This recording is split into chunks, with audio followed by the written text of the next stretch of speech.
Ever wonder what happens when a family's greed finally meets a secret worth millions? My name is Chloe Bennett, and at 32 years old, I found myself standing on my grandfather's porch, clutching a cedar chest he'd built for me when I was just 10. The front door was already locked tight. My parents hadn't even waited for the flowers on his casket to wilt before they changed the deadbolts. They truly believed they had walked away with everything: the house, the sprawling land, and every cent in his bank accounts. They thought they had successfully picked clean every piece of the life Arthur Bennett spent 60 years building from the ground up. If you're already hooked on this family drama, smash that like button right now. What they didn't know was that my grandfather had left me $20 million in an irrevocable trust, and I'm so glad I kept that a secret from them, because what happened just 7 days later changed every single thing I thought I knew about my own flesh and blood. But here is the part that none of them could have guessed. My grandfather had been building one last thing before he passed away, and he had built it specifically for me. Welcome back to Untold Revealed, the place where deep family truths finally come to light, one story at a time. Hit that subscribe button and tap the bell if you're new here so you never miss a reveal. If this story starts to hit close to home, drop a comment below. Now, let me take you back to where it all began. Arthur William Bennett didn't start with much. He built Palmer and Sons Construction, starting with nothing but a single pickup truck and a set of old borrowed hand tools. He was only 22 when he framed his very first house in the Shenandoah Valley. By the time he was 25, he had hired his first full crew, and by his 50th birthday, his company had built nearly half the new homes located between Staunton and Waynesboro. He eventually sold the business when he turned 72, but he made sure to keep the land and his old office. It was a simple cinder block building on Route 250, with his name painted over the door in letters he had stenciled himself by hand. I practically grew up inside that office. Every single summer from the time I was 14, I would sit at the cold metal desk in the back room and help him balance his books. I handled receipts for lumber and invoices for concrete. The smell of sawdust seemed to cling to every surface in that room, smelling sweet and warm, just like the man himself. Grandpa taught me how to read a balance sheet with the same patience he used to teach me how to measure a board. You check it twice, and you do it carefully, because he always said mistakes cost money, but losing trust costs even more. But here is where it gets interesting. When his Parkinson's diagnosis came, it was already late stage and moving fast.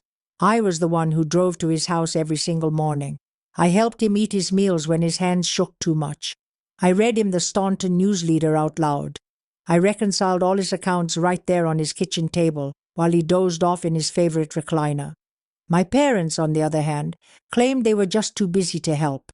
My mother, Susan, had her own secret reasons for staying away, though I didn't understand her motives back then. My father, Thomas, would show up on Sundays sometimes, but he just stood in the doorway like a man visiting a total stranger.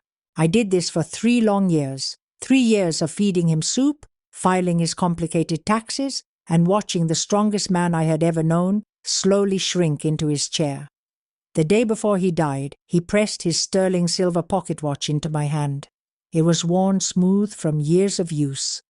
He whispered, "Keep time for me, kiddo." I've kept it in my jacket pocket every day since then. The funeral was held at First Methodist in Staunton. 200 people packed into the pews. Old carpenters who had worked on Grandpa's crews, longtime neighbors, and even the woman from the hardware store who had sold him nails for 40 years. I sat in the 3rd row, not the first. My mother, Susan, had arranged the seating herself. She stood at the front in a sharp black dress and expensive pearls, accepting condolences like she had somehow earned them through hard work. Arthur would have wanted us to stay strong, she told Mrs. Holloway, the neighbor who had lived across the street from Grandpa for over 30 years. Thomas stood right beside Susan in a gray suit with a gray face and his hands folded tightly. He looked less like a grieving son and more like a man attending his own legal sentencing. My cousin Simon even drove him from Charlottesville in a shiny rental car, wearing a brand new suit with his hair freshly cut for the occasion. You won't believe what they did next. But first, which family member do you think is the most suspicious? Drop it in the comments. He walked around shaking hands like a real estate agent at a busy open house, which basically describes exactly what he was doing that day. It was wild how nobody even asked me to say a single word.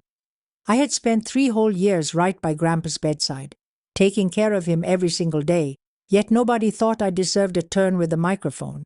After the service ended, everyone headed down to the church basement for the reception. It was the usual spread: deviled eggs, sweet tea, and a crowd of people repeating that he was in a better place now. I was just standing there by the big coffee urn when I caught Susan talking to Mrs. Holloway. She didn't even try to lower her voice. Honestly, she didn't feel like she had to. She said, "I just felt sorry for you, Tessa. That's the only real reason you were ever allowed to be here."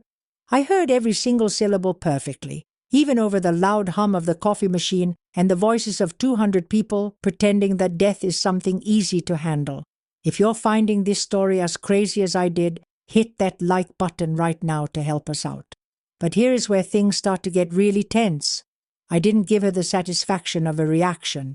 Instead, I just reached into my jacket, wrapped my fingers around that old pocket watch, and squeezed it so hard the winding crown left a deep red circle in my palm.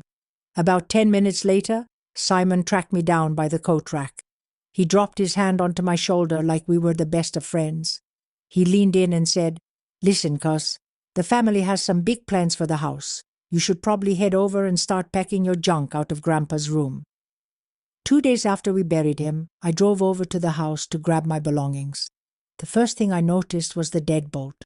It was brand new, the brass still shiny and untouched. Susan was already standing there on the porch with a single cardboard box sitting at her feet.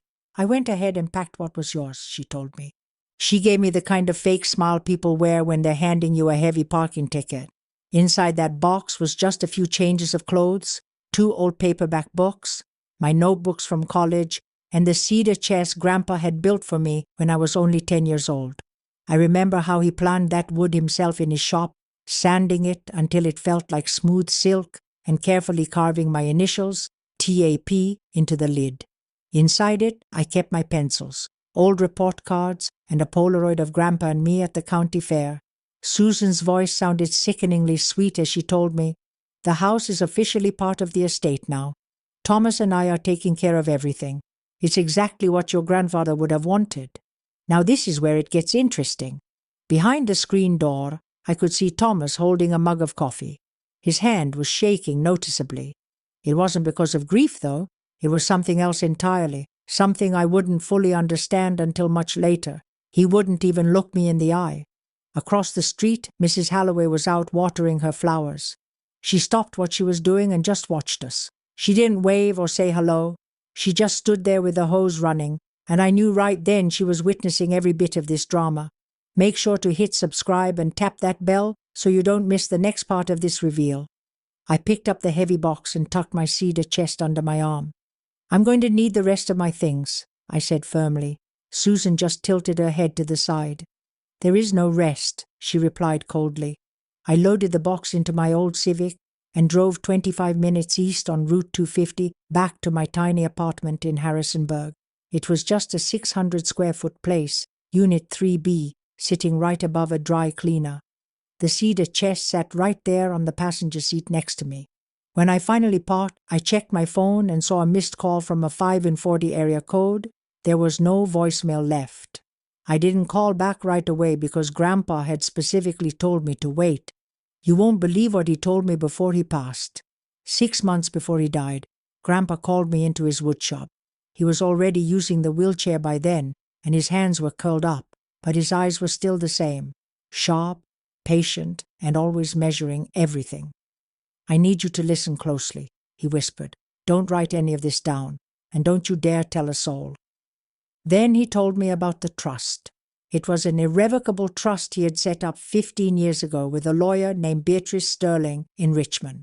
It was worth $20 million. All of it came from smart investments, bonds, the money from selling Palmer and Sons, and rental income from commercial buildings he'd been holding on to quietly for decades. I was the only beneficiary. My mouth went completely dry. This man, who wore the same old flannel shirt 3 days a week, had built a $20 million fortune and told nobody. "I did this my whole life," he said. and I'm giving it to the only person who actually earned it. I tried to argue with him, but he just raised one trembling hand to silence me. Margaret will get in touch once I've passed away, he told me firmly. She's going to walk you through the entire process. But until that moment arrives, you have to stay completely silent. Don't tell Thomas. Don't tell Susan. Don't tell a single soul. I looked at him, confused, and asked what he meant by the rest. He didn't answer directly, instead glancing down at the old pocket watch sitting on his wooden workbench. "You'll get it when the time is right," he whispered. 2 days after I was kicked out of my home, I sat on the edge of my bed in my tiny apartment, just staring at that cedar chest. I knew the trust existed, and I knew it was locked away where no one could get to it. Because it was irrevocable, it meant it was untouchable. Not even Susan or a judge could break it. But I still had no clue what the rest of his plan involved. If you think that's intense, smash that like button, because things are about to get even crazier. I decided to pick up my phone and call that number from the 540 area code. It went straight to voicemail. A professional voice said, "This is the office of Beatrice Sterling. Please leave a message." I just hung up. Grandpa told me to wait for her, so I decided to listen. I sat there watching the pocket watch on my nightstand, listening to it tick away the seconds. Susan, meanwhile, wasn't wasting any time at all. Only 3 days after we buried him, she went down to the Augusta County Circuit Court. She filed a legal petition claiming Grandpa died without a will, or that if he had one, it was gone forever. She even signed a legal paper swearing that, to her knowledge, no trust or inheritance documents existed. Thomas signed it too, though his signature looked shaky, like his hand was trembling as he did it. But here is the crazy part. Simon was already making moves on the land. I found out later from court records that he had started moving pieces of Grandpa's property months before he even died. There was a 5-acre lot in Waynesboro worth $280,000 and a business lot in Staunton worth $140,000. Both papers showed the land moving from Grandpa to Susan, signed by a notary named Justin Vance. I only found out about the court filing because Mrs. Holloway called me on a Thursday. Her voice sounded worried as she told me she saw my mother at the courthouse filing papers. I thanked her and hung up, sitting at my table with my heart racing. As an accountant, I knew exactly what she was doing. Every minute I waited was another minute she was stealing his life's work. I wanted to call a lawyer or file a protest right then, but I remembered Grandpa's warning to wait for Margaret. Make sure you hit subscribe and tap that bell so you don't miss how this legal battle ends. I waited for 5 long days, fighting my own instincts to take action. Finally, on the 6th day, my phone lit up with that 540 area code. This time, a real person was on the line. But before I tell you what she said, I have to take you back 1 year. Grandpa was still with us, and I was at his table working on his bank accounts like I always did. I noticed 2 weird charges for $12,000 and $8,000 labeled as Medicare fees. I asked Susan what they were while she was casually pouring tea. She didn't even blink. She told me they were just new processing fees for his insurance and that she had already talked to the billing office. The paperwork looked real enough, so I didn't push it. But now, sitting in my apartment a year later, I looked at those digital records again. I searched for that specific word, processing. I found 17 different charges over 18 months. 12,000 here, 8,000 there, 6,000, 9,000. It was a fortune, and it was all a lie. Which of these moves surprised you the most? Drop a comment below and let me know. The dollar amount shifted just enough to look like normal business, but the final total was a staggering $167,000. It was impossible. No Medicare plan on earth charges processing fees 17 times in a row. It just doesn't happen.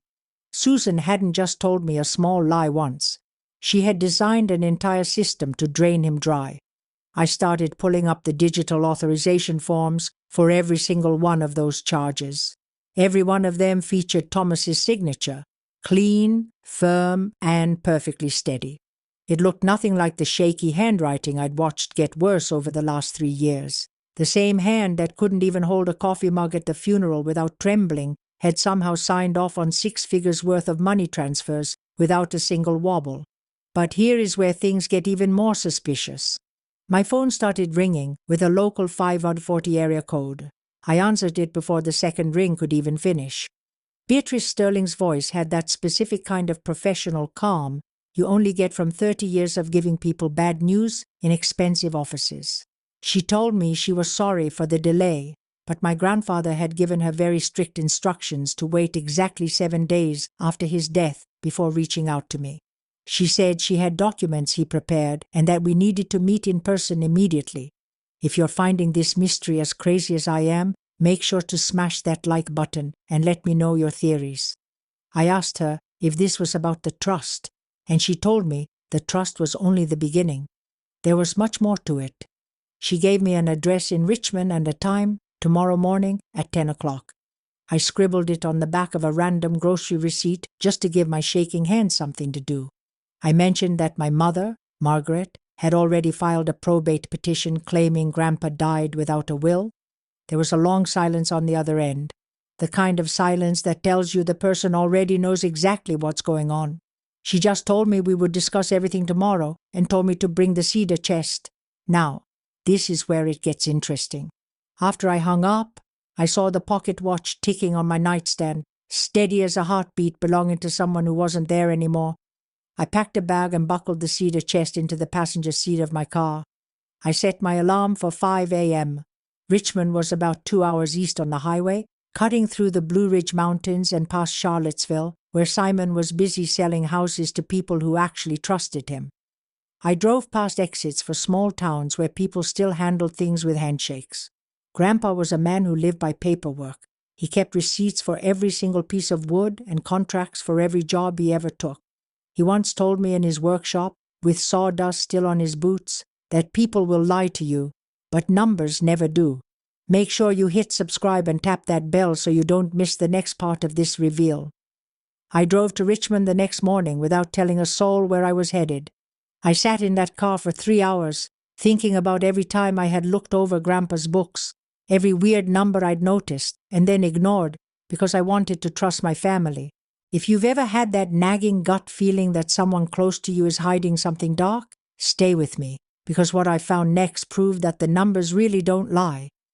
Beatrice Sterling's office was in a beautiful old townhouse. It was filled with floor-to-ceiling bookshelves and a desk with a lamp that cost more than my monthly rent. Beatrice herself was about 65, with silver hair and gold glasses, moving with total precision.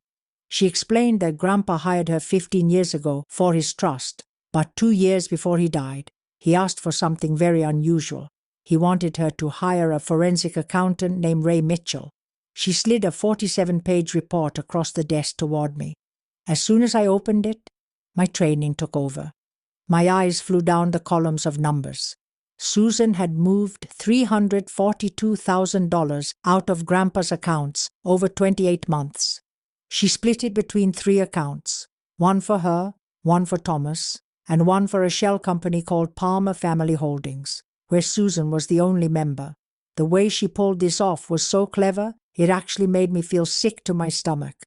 It was all there. Fake company names, forged tax forms, and bills made on a home computer with timestamps that matched Susan's own laptop perfectly. The 17 Medicare fees were just the tip of the iceberg. She'd also cooked up property maintenance bills, legal fees, and a monthly charge for nursing coordination that was actually being sent to a P.O. box owned by Simon's real estate office. Margaret looked at me and said, "Your grandfather was powerless to stop her. By the time the audit was finished, his Parkinson's had gotten so bad that he couldn't sign papers or stand up in court. He couldn't fight her himself." She paused for a second, but then she added that he could still prepare someone else to do the fighting for him. Now this is where it gets really crazy. Margaret pushed a second folder toward me. This one was much thinner, only about 6 pages long, with a lab logo I didn't know. She folded her hands and told me that my grandfather ordered this test 18 months ago. It was a DNA cheek swab he gave his doctor, compared against Thomas's medical records. If you're finding this story as wild as I am, make sure to hit that like button and let me know what you think so far. I looked down at the paper. The summary was only 3 lines long, but those 3 lines changed every single thing I thought I knew about my family. It said, Thomas Allen Palmer was not the biological child of Arthur William Bennett. The chance of him being the father was basically zero. Margaret explained that my grandmother was already pregnant when she and Harold got married. Harold knew the truth because she told him before the wedding, but he married her anyway and raised Thomas as his own flesh and blood. I just stared at that official lab seal while the room went dead silent. But here's the part that really hurts.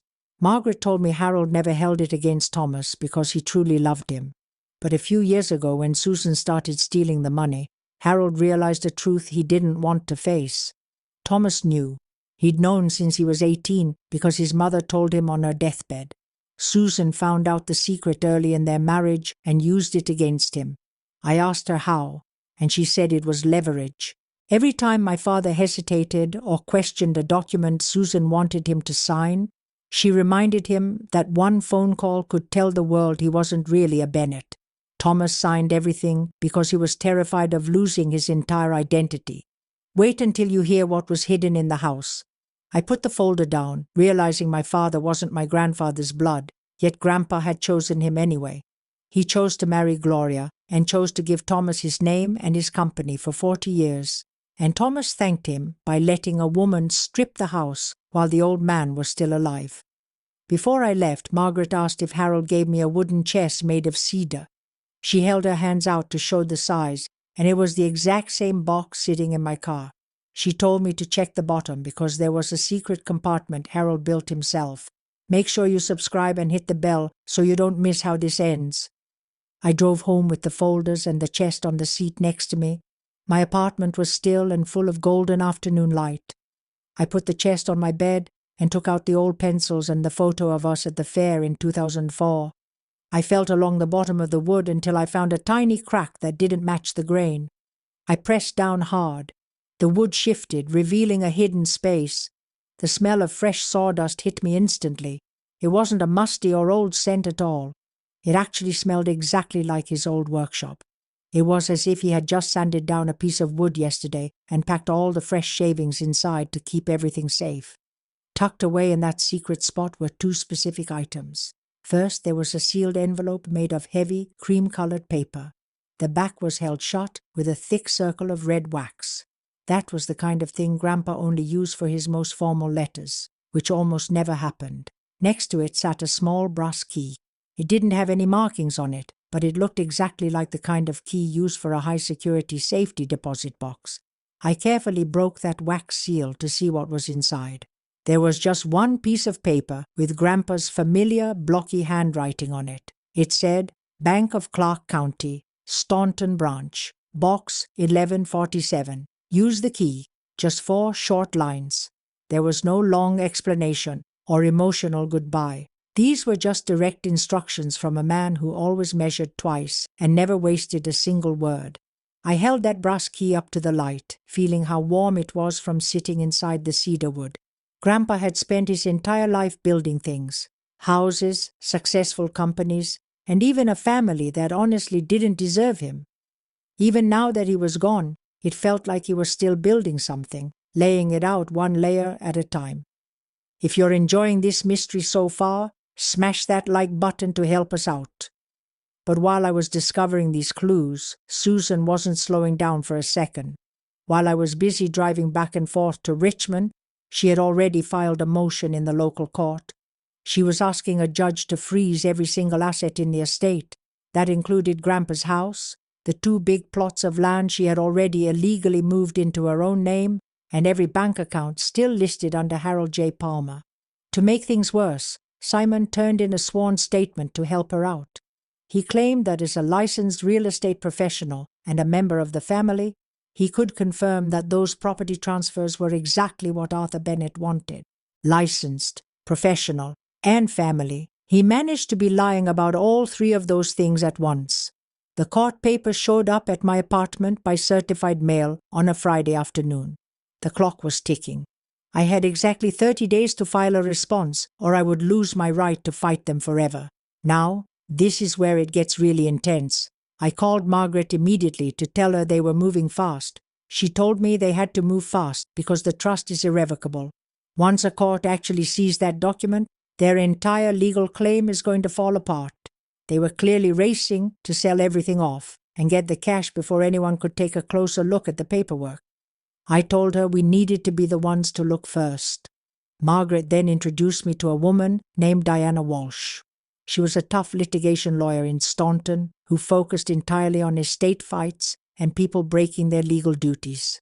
Diana was in her 50s with short hair and kept her reading glasses on a chain around her neck. She was the type of person who always had a legal notepad ready for action. We met at her office that following Monday morning. I didn't hold anything back. I brought the forensic report, the DNA test results, the handwritten note from the chest, and that mysterious brass key I hadn't used yet. Make sure you hit subscribe and tap the bell so you don't miss what we find in that box. Diana read through the entire forensic report in just 20 minutes. When she finished, she took off her glasses and looked at me. She said this wasn't just some family argument anymore. This was the financial exploitation of a vulnerable elderly man, which is a serious crime. She looked down at the key sitting in the middle of my palm and asked what it opened. I told her I didn't know yet. She picked up her office phone and said we better go find out right now. I ended up taking a leave of absence from my accounting job. My boss Jan didn't even ask for details. She just told me to take the time I needed for family stuff. She had watched me leave work early for 3 years just to take care of Grandpa, so she understood the situation. But here is the crazy part. Diana started filing subpoenas for all the bank records. She went after Grandpa's personal accounts, Susan's private accounts, and the business records for Palmer Family Holdings. When the records finally showed up, they filled 2 entire bankers' boxes. I hauled them up to my kitchen table and spread the papers out like I was analyzing a crime scene, because that is exactly what those papers were.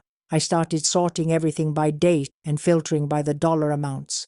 I cross-referenced every bank move against the fake invoices in the forensic report. The pattern I found was textbook criminal behavior.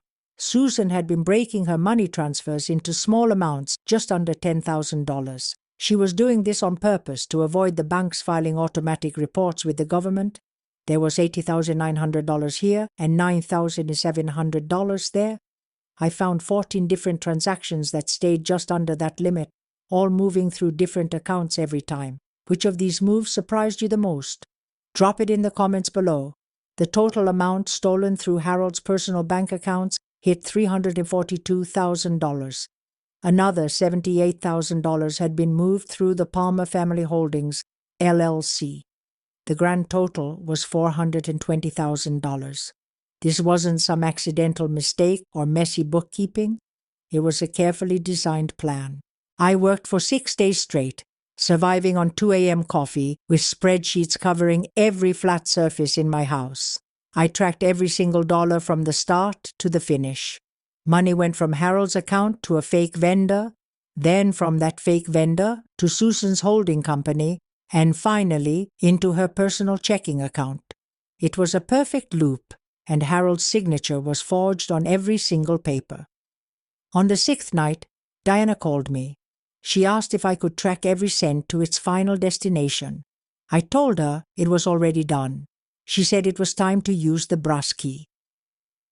On Tuesday morning, I walked into the Bank of Clark County at the Staunton branch with that key and my ID. The teller walked me back to the vault and pointed to box 1147. The key slid in perfectly. There was no struggle and no drama. Inside the box sat a thick manila envelope resting on a thin layer of sawdust. Sawdust. He had put it there for a reason. But here is where things get really crazy. Inside that envelope were 3 specific items. First was the original trust document, notarized and signed by 3 witnesses 15 years ago when Grandpa was still strong. Second was a certified copy of the DNA results with the full chain of custody. Finally, there were 4 pages of handwriting I knew instantly. It was written in blocky capital letters, the handwriting of a man who spent his life writing out work orders. It was Harold's letter. Before we get to what the letter said, hit subscribe and tap the bell so you don't miss how this ends. I sat in the private room, shut the door, and started reading. He wrote about Gloria, and the day she told him Thomas wasn't his biological son. He married her anyway because he had already decided what kind of man he wanted to be. He wrote that he knew the truth before the wedding, but he raised Thomas as his own because he chose to, not because he had to. Then he wrote about Susan. He watched her charm his son and then slowly tear apart the money he spent decades saving. He mentioned the Parkinson's disease that took away his ability to fight her. He wrote that she had been stealing for years, and he might have stopped her sooner, but he was afraid. He didn't want Thomas to have to choose between a wife and a father. So, he made the choice for him to protect his granddaughter. Then I saw the line I will never forget. Blood doesn't make you family, but what you do when nobody is watching does. Now this is where it gets interesting. His final orders were simple. I was to use everything in that box to protect his legacy. It wasn't for revenge, it was for the truth. I put the letter back in the envelope. The sawdust at the bottom of the box caught the light. It smelled just like his old workshop and every summer of my childhood. I sat there for 40 minutes before driving home to start the real work. The property records were public, so I checked the Augusta County Clerk's website. I found the deeds for the 5-acre plot and the commercial lot. Both showed Harold as the giver and Susan as the receiver just 4 months before he died. They were notarized by a man named Kevin Justin Vance. I looked him up and found he worked at a realty group in Charlottesville. Stay tuned, because you won't believe what I found out about him next. Wait until you see how they actually got caught. It all came down to a single pen stroke. Margaret used her legal power over the trust to get Grandpa's medical records from Simon's office and his employees. They showed that by the time those property transfers happened, his Parkinson's was so bad he couldn't even grip a pen. His neurologist's notes said he had massive tremors in both hands and couldn't perform fine motor tasks like writing independently. But the signatures on those deeds were steady and fluid, with no shaking. There is no way those were the hands of a man with late-stage Parkinson's. But here's the crazy part. The paper trail was just starting. Diana hired Dr. Carol Fenton, a certified forensic handwriting analyst. Her report took 2 weeks, and it was a bombshell. She found the signatures didn't match Harold Palmer's real handwriting at all. The tremor patterns you'd expect were completely missing from the documents. If this story is shocking you so far, smash that like button right now. Then we found the money. We subpoenaed Simon's records and found a $42,000 consulting fee paid to him by Palmer Family Holdings in the same quarter the properties moved. It was all coming together. Susan was the architect, Simon was the contractor, and my father was the one who unlocked the door. Now this is where it gets interesting. I had to look him in the eye and ask why. On a Saturday, I drove to the old Palmer & Sons construction office on Route 250. The business was sold, but Grandpa still owned the building. It was empty, but Thomas's truck was there. He was sitting inside the office with Grandpa's name on the window. He had a beer and was looking at old photos of the crews. Young men in hard hats standing in front of framed houses, grinning. Thomas looked up when I walked in. He didn't even ask how I got in. That side door hasn't locked right since 1997. You shouldn't be here, he said. His voice sounded exhausted, not angry, just spent. Hit subscribe and tap the bell so you don't miss the next part. I told him I knew about the transfers. He just looked at his beer and peeled the label. I wasn't asking him to turn on her. I just wanted to know if he knew. There was a long pause while the lights buzzed. He finished his beer and set it down. I signed what she told me to sign, he said. Then he added, I didn't know how much. That was a half-truth. I could hear it in his voice. He was lying about the amount. It sounded rehearsed. I asked about Grandpa, if he knew what they did. He cut me off with a sharp "don't." It hit like a nail gun. I stood there, looking at photos of a man who built things with his father. The man in front of me had let someone else tear them down. I left and drove back to Harrison, Diana, laid out the strategy like a general, and wait until you hear how we were going to take them down.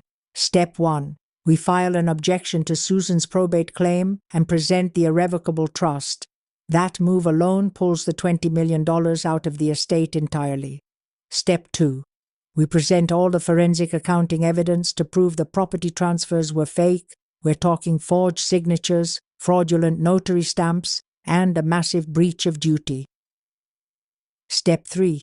We hand over the criminal evidence to the Augusta County prosecutor. Diana tapped the DNA folder and explained that while the DNA won't stop Thomas from inheriting anything since Harold raised him, it completely destroys their credibility.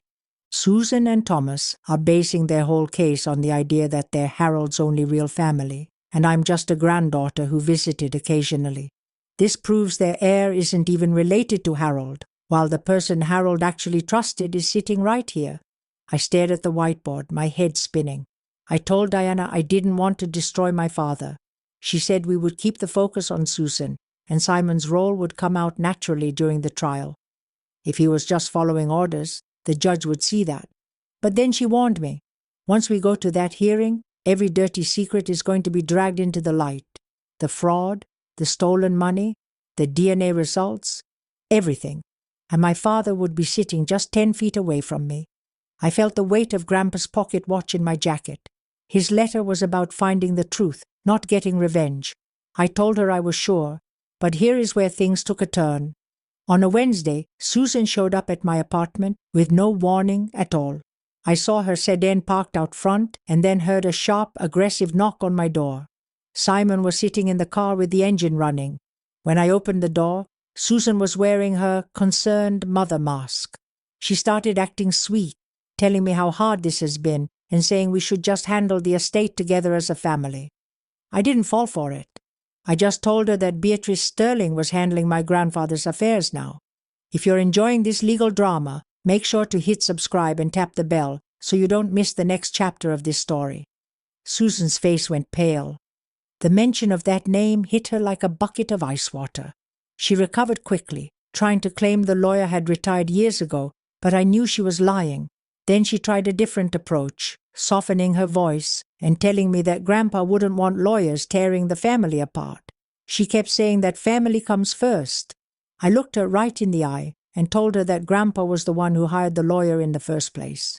That's when the mask finally slipped. Underneath that fake smile was something hard and dangerous, like a blade catching the light. She told me I had no idea what I was starting.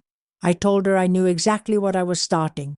Now, this is where it gets really interesting. I watched from the window as she stormed back to the car. Simon leaned over to say something, but she just shook her head. As they pulled out of the parking lot, I saw Simon making a phone call. I turned back to my kitchen table, which was covered in evidence. I had 2 huge boxes of records, 47 pages of accounting, and a report from a handwriting expert. I had the DNA analysis and that final letter from a man who built houses and always kept his promises. 3 days later, the court date was set. 2 weeks before the hearing, Diana and I went over the exhibits one last time. 47 pages of bank records, 11 documents with forged signatures, fake property transfers with fraudulent notary stamps. We had fake tax forms with vendor names that didn't even exist. We had Ray Mitchell's sworn statement detailing over 2 years of shady transactions. We had the handwriting analysis from Dr. Fenton and the deposition from Justin Vance. Finally, we had the DNA lab certification with a perfect chain of custody. Everything was ready. We had Holloway's affidavit ready to go. It was 4 full pages of notes from a woman who had spent 31 years watching my family from her house across the street. We also had Harold's letter, which Margaret had officially authenticated. Before the big day, Diana spent hours coaching me for the witness stand. She told me not to argue or get emotional. She said I should act like I was just reading a balance sheet, doing exactly what I do every day at my job. So I practiced over and over. I focused on keeping a calm voice, giving clear answers, and pointing to the exhibits so the numbers could tell the story for me. If you're finding this family drama intense, make sure to hit that like button right now. That same week, my boss Jan called me with a warning. She told me people in town were talking and asking a lot of questions about my family. You have to understand, Staunton was a tiny place. There were maybe 3 degrees of separation between anyone. News traveled through church groups and hardware store lines way faster than any legal paper could reach the courthouse. By then, Susan had already hired a lawyer named Philip Brock. He was a local guy, very aggressive and famous for fighting over estates. He immediately filed a motion to dismiss our case. His argument was that I had used undue influence over Grandpa during his final years to get him to create the trust. I sat at my kitchen table reading that motion in disbelief. Undue influence? They were talking about the granddaughter who changed his sheets, made his soup, and did his taxes while his own daughter-in-law was busy forging his name on bank papers. Diana told me not to worry because he was just reaching for straws. The trust was made 15 years ago when Harold was still strong enough to swing a hammer, and we had letters from his doctor proving he was mentally sharp every time it was updated. I told her to let him reach all he wanted, but here is where it gets really interesting. On a Sunday after church, Mrs. Halloway called me. She told me that Susan was going around telling everyone I was fighting my grandfather's actual wishes and trying to steal the house from my own parents. I tried to defend myself, but she stopped me. She said she knew the truth because she saw me drive to that house every single day for 3 years, through the summer heat, and even that terrible ice storm in February. In all that time, she never once saw Susan visit to help. However, she did see Susan twice, both times arriving with file boxes and leaving without them. She even saw my cousin Simon out there with a measuring tape, walking along the property lines. Mrs. Halloway was 74 years old and had been a school secretary for 3 decades. She was the type of person who noticed if a kid wore the same shirt twice or if a parent signed a form wrong. She didn't miss a thing. She told me she wanted to testify because even though she was old, her eyes and memory were still perfect. Diana added her to our witness list immediately. She would be our character witness to show what kind of caretaker I was, and a timeline witness to show what Susan and Simon were really up to at the house. If you want to see how this testimony shakes the courtroom, hit subscribe and tap the bell so you don't miss the next part of the story. 2 days later, Simon called me for the first time since the funeral. He asked if I really wanted to go through with this and told me to think about Uncle Thomas and what would come out in public. It was a clear threat. He honestly thought I didn't know about the DNA results yet. He thought he had leverage and that the fear of exposing Thomas's secret would make me give up. I just told him I'd thought about it and hung up the phone. Simon had just played his final card, but he had no clue I was holding the entire deck. The night before the pre-trial meeting, Thomas called me. His voice sounded rough, like he'd been drinking or crying. He told me he couldn't stop Susan. I told him I already knew that. He said if this went to court, every single secret would come out. I told him I knew that too. There was a long, heavy silence on the line. I could hear him breathing, and then a door closed in the background. It was probably Susan, walking through a house that didn't even belong to her. Then he asked the question I wasn't expecting. He asked if Harold knew about him. I had prepared for everything, the finances, the exhibits, the legal arguments, but I wasn't ready for that. Now, you won't believe what I found in the records next. I wasn't ready for my father to ask me that question at nearly midnight. He wanted to know if the man who raised him actually knew they weren't blood relatives. I told him the truth. He knew, and he chose to be your father anyway.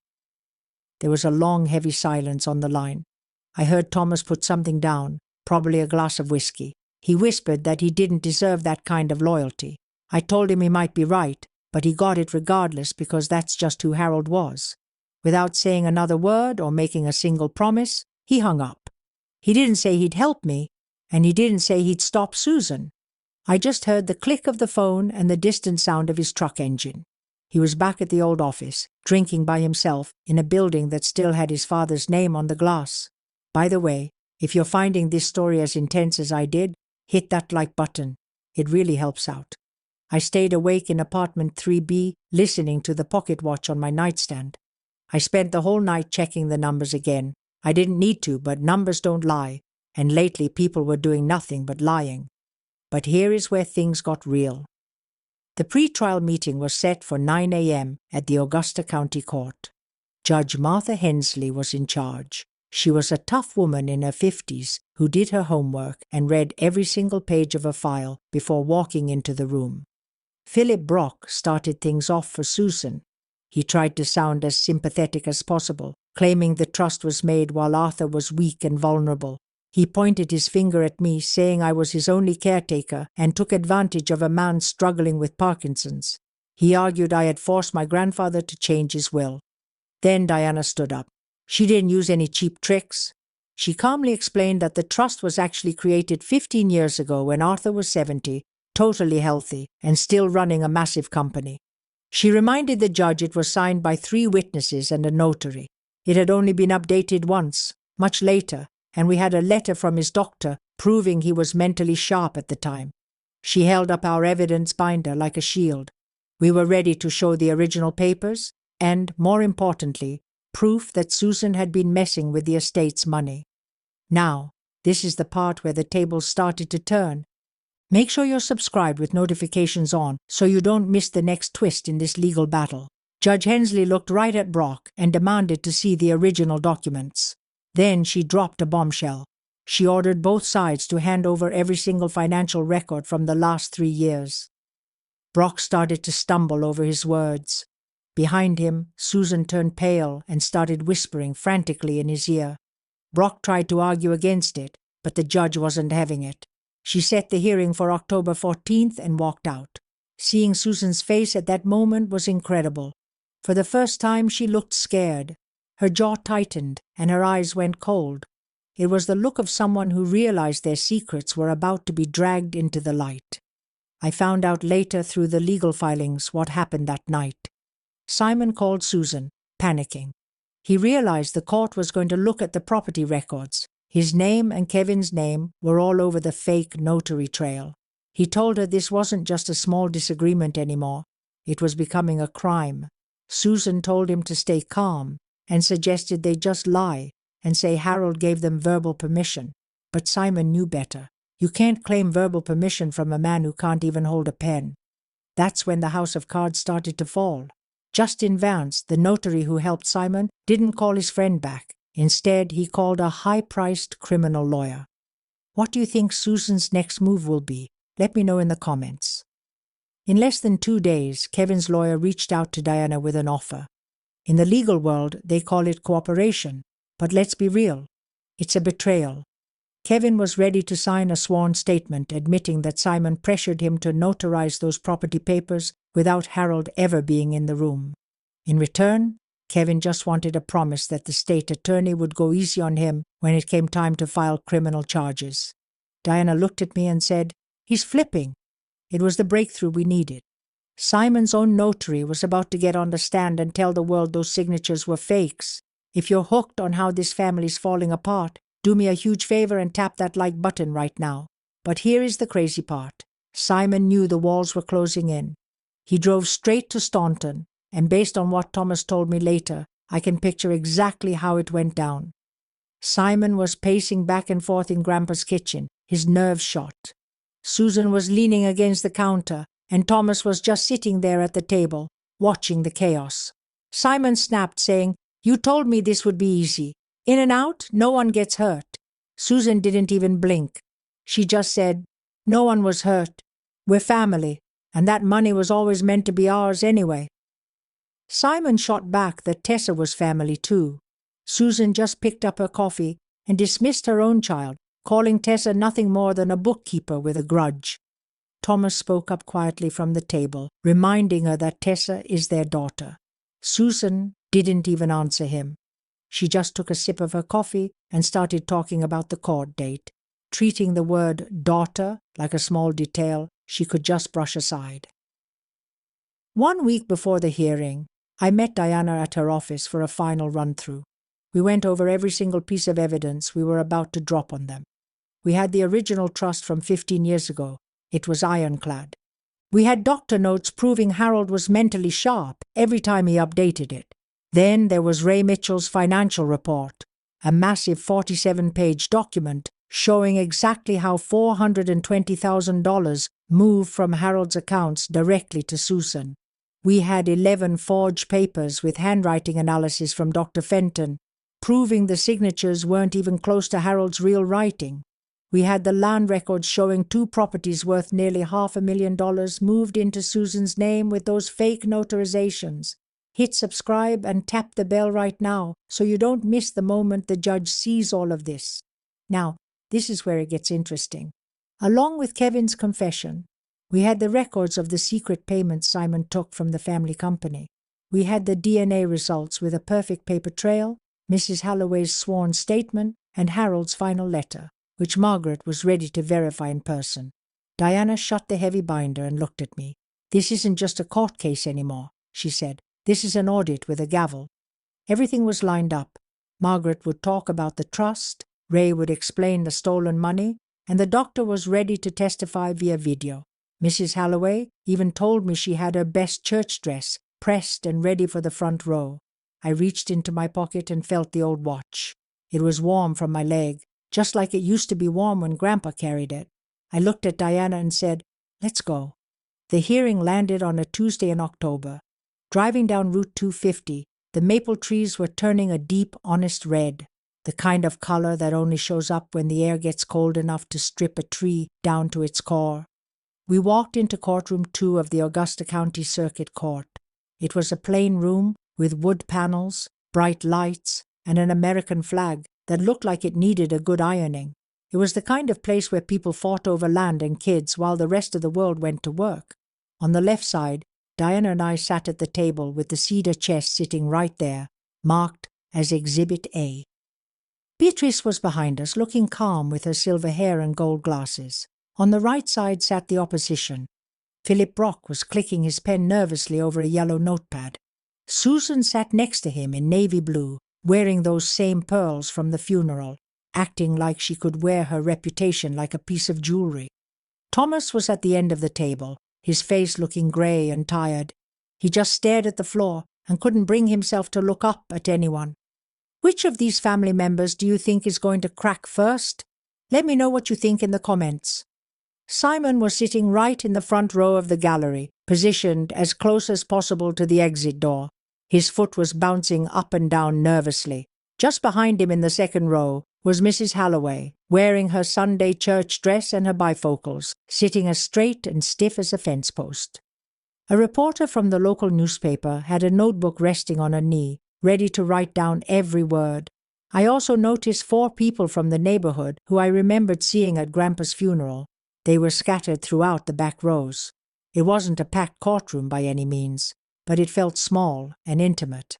Honestly, that just made things feel way more intense for the people in the room who actually had something to hide. But here is where things really started to get serious. Judge Hensley walked in, and we all stood up. She took her seat, we sat back down, and the room went silent. She announced that this was the evidentiary hearing regarding the estate of Arthur William Bennett.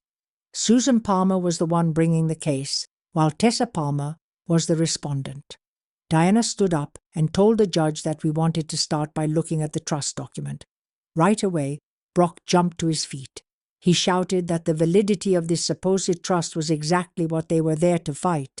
Judge Hensley just stared at him over the top of her glasses and told him she would hear the document first and then hear his challenge. Now, this is where it gets interesting, so make sure you hit subscribe and tap that bell so you don't miss how this legal battle ends. Diana called Beatrice Sterling to the stand to testify. Margaret spoke for about 40 minutes, explaining how the trust was created 15 years ago. She said it was done at Harold's specific request and was funded by the money from selling the family construction business and years of smart investing. It was an irrevocable trust, with Chloe Bennett named as the only person who would get the money. At the time, Harold was 70 years old. To prove he knew what he was doing, a letter from a doctor was attached to the original papers confirming he was mentally fit. 3 different witnesses had signed it too, a paralegal, a bank officer, and an accountant. Brock tried to get aggressive during his turn to ask questions. He asked Margaret if she had a financial interest in how the trust ended up. Margaret didn't blink. She calmly explained that she was the trustee, and her fee was set by the document itself. She told him she had a legal duty to the trust, not a personal financial stake in the outcome. Brock had nothing left to say and sat back down. Wait until you hear what the evidence showed next. Diana called Ray Mitchell to the stand, and a projector started humming as it turned on. Ray's giant spreadsheets filled the entire screen with dates, amounts, and account numbers. He walked the court through over 2 years of bank records. It showed $342,000, moving from Harold's personal accounts into 3 different accounts that Susan controlled. Another $78,000 went through a family LLC using fake company names that didn't even exist in the state records. They even found tax forms created on a home computer that were linked directly to Susan's email address. There were also several charges for Medicare processing that the insurance company never actually charged. But the real bombshell was about to drop. A video from a handwriting expert, Dr. Carol Fenton, started playing on the monitor. Her report was cold and factual. She said the signatures on the documents didn't match Harold's real handwriting at all. The shaky hand patterns that Harold usually had were totally missing from these papers. In her professional view, Harold never actually signed those documents. Then a sworn statement from Justin Vance was read out loud. He admitted that he was asked to notarize the papers even though Harold wasn't even there. He was just told Harold had signed them at home, and he never checked to see if it was true. If you're enjoying this breakdown of the case, smash that like button right now. When that statement was read, the color completely drained from Simon's face. He tried to whisper something to his lawyer, but Brock just ignored him. Susan was sitting there like a statue, her jaw locked tight and her knuckles turning white because she was squeezing her hands so hard. Judge Hensley took off her glasses and looked straight at Brock. She asked him if his client wanted to explain these massive money discrepancies. Brock tried to act smooth, straightening his tie and asking for more time to look at the evidence. The judge wasn't having it.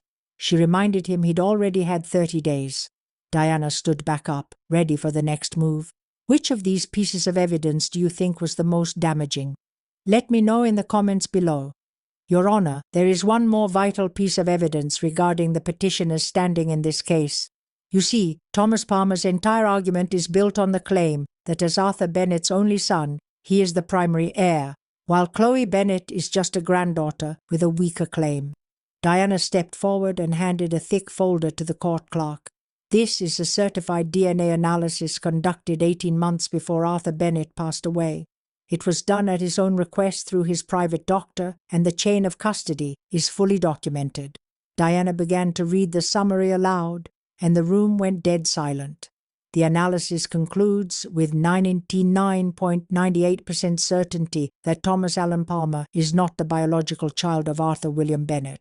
The energy in the courtroom shifted instantly. If you're shocked by that, hit the like button right now, because things are about to get even crazier. Mrs. Holloway's hand flew to her mouth in shock. The court reporter actually stopped typing. In the back, one of the old carpenters from my grandfather's crew just shook his head slowly, looking like a man who finally had his worst suspicions confirmed. But here is the most surprising part. Thomas didn't explode in anger. He didn't jump up or shout that it was a lie. Instead, he seemed to shrink, sinking into his chair like an old building settling into the ground. His hands stayed flat on the table, and his face turned the color of cold cement. Then he whispered something so quiet the reporter had to lean in to hear it. He knew, he always knew, and he still kept me. For a heartbeat, the room was perfectly still. I looked at my father and saw something I never expected to see. I didn't see the man who signed papers without looking at them, or the man who hid behind a screen door while I moved my things out. I saw the little boy Arthur had chosen to raise anyway, the boy who spent his entire life trying to earn a spot in a family he already belonged to. But then Susan grabbed his arm tightly and hissed, "Don't say another word," and the spell was broken. Make sure you subscribe and hit the bell so you don't miss how this ends. Brock started scrambling to fix the damage. Your Honor, this DNA evidence doesn't matter for inheritance rights. Under the law here, a child raised by a parent has the same legal standing regardless of blood. This is just a distraction. Diana just nodded calmly. We actually agree, Counselor. We aren't saying Thomas has no legal rights. We are showing that the petitioner's story, that they are the only real heirs, and Chloe is just an outsider who tricked a sick man, is a total lie. Arthur Bennett knew the truth about Thomas. He chose to be his father anyway. He also chose, over 15 years of being perfectly sane, to leave his legacy to the one person who actually earned it. Not because of a bloodline, but because of how she acted. She turned around to face Susan directly. The petitioner didn't care for Arthur.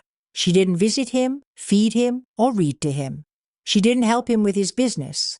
What she actually did was forge his name, create fake companies, hide money from the government, and then lie under oath. Susan couldn't take it anymore. She was up and screaming before her lawyer could grab her. This is a joke. That girl sat in his house and turned him against his own son. She's just a bookkeeper. She doesn't deserve anything. Mrs. Palmer, sit down right now, the judge ordered. But Susan didn't stop. Her voice got higher and sharper. She poisoned his mind. She took advantage of a sick old man who didn't even know who he was. Finally, I spoke up. I didn't yell. I used the same flat professional tone I use when I'm telling a client their taxes are a disaster. He didn't feel sorry for me, Susan. He felt sorry for you. Susan froze. Her mouth hung open, but no sound came out. Which part of this betrayal do you think was the worst? Tell me in the comments. The courtroom fell into a heavy silence, broken only by the rhythmic clicking of my pocket watch against my ribs and the faint scratch of the reporter's pen. Judge Hensley looked down from the bench with a cold stare. "Sit down, Mrs. Palmer," she ordered. "I will not tell you again." Susan finally slumped into her chair. Her hands were trembling violently, but it wasn't like how Thomas shook. There was no grief or shame in her. It was pure, unadulterated rage. It's the kind of anger that explodes when the lies you've been telling yourself for 30 years are finally read back to you by someone who actually checked the receipts. If you're finding this story as intense as I am, make sure to hit that like button right now. Judge Hensley didn't waste any time and issued her ruling right then and there. The verdict was clear. The irrevocable trust was completely valid. It had been established while Grandpa was documented as mentally competent, it was properly witnessed, and it was legally binding. Every single property transfer Susan tried to pull was declared void. We're talking forged signatures, fake notarizations, and a total breach of fiduciary duty. The judge ordered full restitution of every penny stolen, and then she did the one thing Susan feared most. She referred all the criminal evidence to the Commonwealth Attorney's Office for a full investigation. Now this is where it gets even more interesting. Brock didn't even try to appeal. Susan just sat there like a statue while her world crumbled, but Simon was already long gone. He'd snuck out during the DNA testimony and never came back. As I walked out into the hallway, the air smelled like old radiators and floor wax. I was heading for the exit, clutching Grandpa's cedar chest when I heard heavy footsteps behind me. "Tessa!" a voice called out. I stopped and turned. It was Thomas. He was standing just a few feet away, his tie pulled loose and his eyes bloodshot from crying. "I signed whatever she told me to sign," he said, his voice cracking on the last word. "Every single paper, every form. I never even asked what they were. I just did it." I looked him in the eye and asked the only question that mattered. "Why?" "Because she told me if I didn't, she'd tell the whole world the truth," he whispered. "About me. About who I really am." I looked at my father and felt a wave of pity. "Grandpa knew, Dad," I told him. "He always knew the truth, and he never once stopped calling you his son. Wait until you hear how he reacted to that." Thomas finally broke. Right there in the middle of the courthouse hallway, under those buzzing fluorescent lights and next to a bulletin board for jury duty, my father started to sob. It was the first time I'd seen him cry since I was a little girl. I didn't reach out to hug him, and I certainly didn't offer forgiveness. But I didn't walk away either. I just stood there, holding that chest Grandpa built with his own hands, until he was finally finished. It would be the last time we stood in the same room for a very long time. Make sure you're subscribed and have notifications turned on, so you don't miss how this all wraps up. The legal system actually moved fast for once. The Commonwealth Attorney charged Susan with financial exploitation of a vulnerable adult, forgery, and obtaining money by false pretenses. She ended up taking a plea deal, 18 months of a suspended sentence and 3 years of probation. She avoided jail, but she walked away with a felony record that would haunt every background check for the rest of her life. Simon didn't get off easy either. He was charged with forgery and conspiracy, resulting in a 12-month suspended sentence and the permanent loss of his real estate license. To top it off, his wife filed for divorce before he even went to sentencing. Even Justin Vance lost his notary commission for a decade. But here's the crazy part about what happened to my father. Thomas cooperated fully with the police, so he wasn't charged with anything. The investigators decided he was just a passive participant who acted under duress. His help actually secured the case against Susan. He eventually moved out of Grandpa's house and into a tiny studio apartment on the edge of town. Last I heard, he was working a maintenance job at a storage unit facility off the interstate. The house and the land were all returned to the trust, but I didn't move in. I stayed in my little apartment in Harrisonburg, the place that was truly mine before this nightmare began. 6 months later, I used the money to start the Arthur Bennett Community Foundation. The goal was simple, but the impact was just beginning. Which part of this legal takedown was your favorite? Let me know in the comments. We provide scholarships for trade school students right here in the Shenandoah Valley. It covers carpentry, electrical, and plumbing. The honest work Grandpa truly believed in. Our first class started with 8 students. I even set up the foundation office in Grandpa's old workshop at the construction building on Route 250. I had the whole place renovated with new wiring, better plumbing, and fresh paint on 3 of the walls. But I left the 4th wall exactly as it was. That original wood paneling is still scuffed and stained, holding on to the faint scent of sawdust in its grain. But here's the crazy part about how things ended with my family. Thomas and I don't speak at all. It isn't about forgiveness or punishment. It's just distance. Some doors simply close quietly. As for Susan, we have a restraining order in place. Some doors definitely need locks. Mrs. Holloway actually came to our grand opening, bringing a lattice-top peach pie and wearing the same church dress from the hearing. She looked at those 8 students in their folding chairs and told me my grandfather would be proud. I just laughed and said he'd probably tell me I blew the budget. Now, this is where it gets emotional. There's a silver pocket watch on my desk now, worn smooth from years of use. It sits right next to that cedar chest on the shelf, in a workshop that smells like new paint and aged wood. Grandpa wrote it in his letter, and I'll say it one more time for anyone listening. Blood doesn't make you family. It's what you do when nobody's watching that counts. I didn't just inherit $20 million. I inherited a standard to live by. That's my story. 1 wooden chest, 1 stubborn accountant, and a grandfather who built things to last long after he was gone. If this story reminded you to check who holds power of attorney over someone you love, take that as a sign and do it this week. If you know someone who needs to hear this, share this video, drop a comment below, and hit subscribe. I'll see you in the next one.